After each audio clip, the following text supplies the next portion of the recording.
जानिए भगवान विष्णु ने क्यों लिया वामन अवतार। वामन अवतार भगवान विष्णु का ही एक अवतार माना जाता है।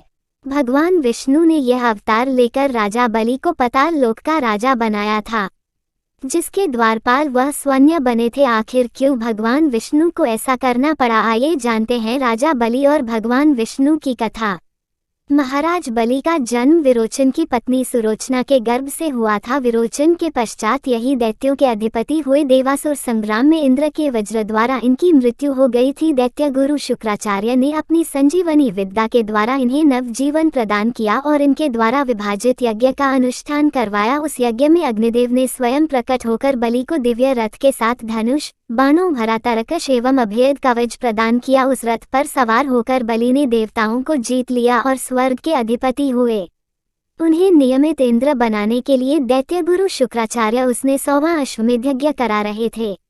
अपने पुत्रों का निर्वासित जीवन व्यतीत करते हुए देखकर देवमाता अदिति को अत्यंत कष्ट हुआ।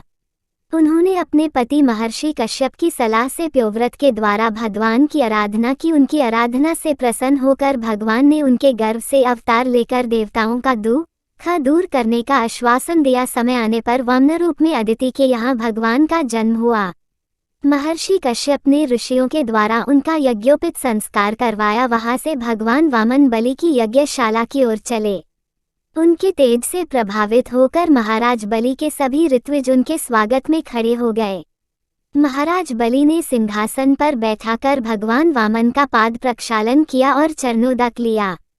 बलि ने कहा, भगवान आपके आगमन से आज मैं कृतार्थ हो गया और मेरा कुल धन्य हो गया। आप जो भी चाहें मुझसे संकोच मांग लें। भगवान वामन के बलि के कुल एवं दानशीलता की प्रशंसा करते हुए उनमें मात्र 3 पद की भूमि की याचना की। बलि के बार बार और मांगने के आग्रह के बाद भी उन्होंने कुछ भी मांगना स्वीकार नहीं किया। बलि जब भूमि दान संकल्प देने चले तब शुक्राचार्य उन्हें समझाते हुए कहा, ये वामन रूप में साक्षात भगवान विष्णु हैं। 3 पद के बहाने तुम्हारा सर्वस्व ले लेंगे। इस पर बलि बोले, गुरुदेव संपूर्ण यज्ञ तो भगवान विष्णु की प्रसन्नता के लिए होते हैं। यदि वो स्वयं दान लेने के लिए मेरे यज्ञ में उपस्थित हैं तो यह परम सौभाग्य और प्रसन्नता का विषय है। ब्राह्मण को दान देने का वचन देकर कदापि नहीं फिर सकता। इस पर शुक्राचार्य उन्हें श्रीभ्रष्ट का शाप दे दिया। आचार्य ने शाप से भयभीत हुए बिना बलि ने भगवान को भूमि का दान दिया। संकल्प लेते ही भगवान वामन से विराट हो गए।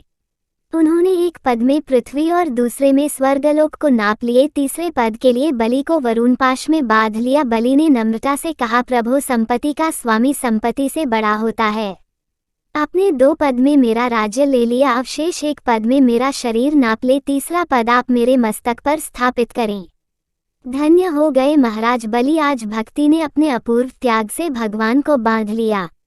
भक्ति के वश में होकर भगवान को पाताल में बलि का द्वारपाल बनना पड़ा और सावर्णी मनवंतर में इंद्रपद महाराज बलि को भक्ति का उपहार मिला। दोस्तों, कहानी अच्छी लगी हो तो चैनल को सब्सक्राइब कर देना। धन्यवाद।